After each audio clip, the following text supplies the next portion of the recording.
Escogeremos a uno de los dos. Lo dejo a tu elección. No te preocupes, Joaquín. Volveré muy pronto.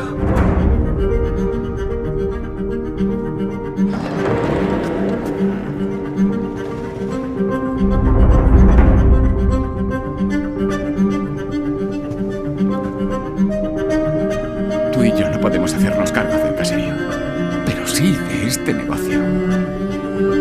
Es José Antonio Archadón. Es promotor de espectáculos. Ahí fuera está tu leyenda, yendo de boca en boca. Creciendo más rápido que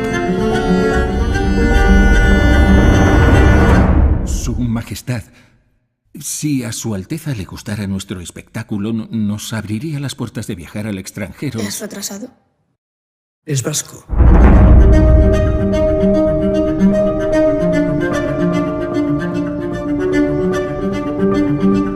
¿Quiere usted decir que no para de crecer? Todo ha salido de mí. ¿Qué sacamos nosotros de ti? Todo lo que tienes de grande lo tienes de tonto.